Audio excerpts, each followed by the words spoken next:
My 16-year-old daughter, soon to be 17, passed her driving lesson today. You can see that vehicle right there. It's a sedan. It's being followed and surrounded by several police officers. Hello, hello, hello. Welcome, everyone. So we have a guest today, and I'm Rich Schefren. That's Jack Wade, the infamous copywriter. And if you're watching this on YouTube, please press the like button, the thumbs up. Please subscribe and comment as you will, because the more comments you do, the more the algorithm gods reward us. And if you're watching on Periscope, why are you watching on Periscope? Yeah, it's time to move on.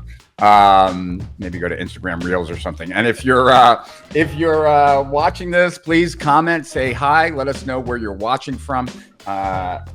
I'm Rich Schefren. I do these live streams every Tuesday and Thursday. Tuesdays from 2 to 4 Eastern, and Thursdays from 6 to 8 Eastern. And as you can tell, today is Thursday, and it is between 6 and 8. That's why I'm here. And Jack's here because Jack was playing around with a diagram and centered around the big idea, and came up with some new distinctions that I think will be very valuable for you. And he's actually prepared a presentation, so we'll be diving into that. Nice. So this is the big idea, maybe visualized. I mean, it is, but we'll see how it works out. So first, we'll just go over. I'm pretty sure everyone here probably knows what the big idea is, but we'll just define it real quick using David Ogilvy's definition, which he says, you'll never win fame and fortune unless you have a big idea, because it takes a big idea to attract the attention of consumers and get them to buy your product. And so unless it contains a big idea, it's going to pass like a ship in the night. So he kind of has 5 questions. First one is, did it make me gasp when I first saw it? Second one is, do I wish I had thought of it myself? Third, is it unique? 4, does it fit the strategy to perfection? And 5, could it be used for 30 years? So the only thing though is that that's for kind of branding, right? It's a little different because David Ogilvy was on Madison Avenue kind of doing the branding big idea, and a big idea and an information marketing and direct response is a little more different. And that's what Mark Ford says. Yeah. So it has to be a little more than just catchy or suggestive. And Mark says it has to do more. You have to do more to create a big idea, basically, in the information marketing industry. And so Mark's definition is that it's instantly comprehended as important, exciting, and beneficial, and it also leads to an inevitable conclusion that makes it easy to sell your product. So basically, it's the big idea is a combination of these 3 circles right here. And you take your prospect, you take the product, and you take the world, and you combine those things, and that's your big idea.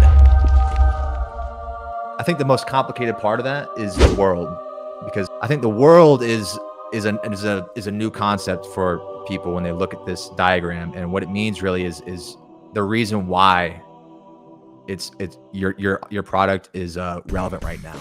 The one thing that you guys should really kind of like get your head around here is that and everything that Jack said, I totally agree with, that you should know your product backwards and forward. You should know your prospect backwards and forward. And so this concept, right, of using the big idea is really something that was developed at Agora. And it's one of the reasons why Agora is a $2 billion company. And it's very different, right, than the way, at least I've always been trained in copy, was not the way Agora trains in copy. And that like I get texts like that, like I just got a text from my other daughter about a party at the park.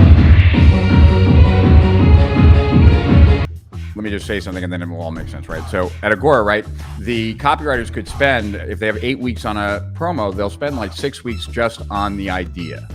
and then 2 weeks writing the whole sales copy once they've kind of nailed the idea. Now, why is the big idea so important at Agora, right? It's important at Agora because Agora primarily is either in health or financial. We'll talk about financial specifically here.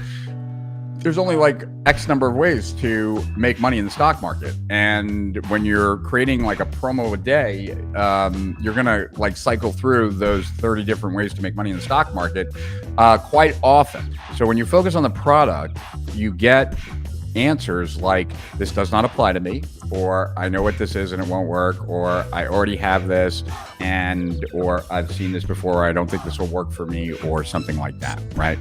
And generally they're not that exciting either. So what we are looking for is anything in the world that can create something that is interesting, something that is exciting, and that ties together the prospect to the product. All right, here we go. What does the prospect need to accept your product?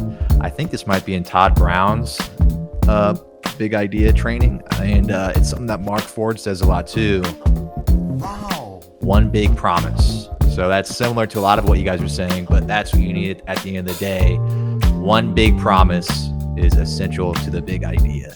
So basically, for your prospect to accept your product, they need that promise, and it has to be a promise that they actually desire. And that's why it's in between the prospect and in between the product, because they have to desire it for it to be even a good promise. Boom. So we'll go to the next one. What's found within your product that originates from the world? All right. So how does the product fit with the world, and how does the world kind of interact with that product too? Well, some people guessed it. Some people got it right. So what is found within your product that originates from the world? It is, drum roll as I get the cursor over. Excited, like this, like, you know, you got to captivate people's attention here. Like, hold on, wait, how do I get over here? I can't. Go back like this. It is, boom, the unique mechanism. Rich is doing kettlebells in the background because we're about, I spelled it wrong. Oh, no. But that, we're getting hyped over here, guys. We're working out. We're revealing new things here. Everyone get excited. So my belief is that when you come up with a unique mechanism, what you're doing is you're now erasing all the past failures that prospect might have had, because they could not have failed with this new method, because this is new, a unique mechanism. It's a unique new way to get the outcome, right? So most prospects, at least in most areas of information, right, and info publishing, especially as it relates to consumers or even somewhat B2C, in the sense of not B2C, B2B, continuous problems like ongoing frustrations, those kinds of things. Like, for example, let's just look at procrastination, but you can apply this to a lot of things. Odds are is if you sell a procrastination product, the people buying your product did not all enter into the market looking for a procrastination product yesterday, which means that many people had bought things to overcome procrastination in the past, and yet they're still procrastinating. In fact, the majority of people in that market and in any market are people who have been in that market for a period of time. All right. That's missing piece number 2. So that leaves the last one, everyone. In the green. Everyone listening right now, everyone watching, look at the diagram here. We need your input right now. What is the last missing piece of the big idea diagram in front of you? And what must you give your prospect so they accept the premise that you illustrate in the world? It was kind of confusing. I tried to write that sentence in the best way possible. I hope it's not too confusing. But basically, like we said, the world is the external world. What's going on outside? What's going on right now? What's the reason why people should pay attention? Why is this important right now? It could be a discovery. It could be a misconception is a big thing. Like, what everyone thinks this thing, but really that's the wrong thing. They should be doing this. That's the world. So what do you need to give the prospect so they understand that world that you illustrate? Everyone put in your answer now. What are you going to put inside the green? Just imagine yourself, you have to write a sales letter in 1 week and you got to fill in that green right now. The clock's ticking. What's it going to be? What's it going to be? I like all the answers. They're pretty, no one guessed the exact term that I used, but some people got kind of close. Here is the answer, everybody. What is in the green? It is 1 second. Rich, how do I do this? Epiphany.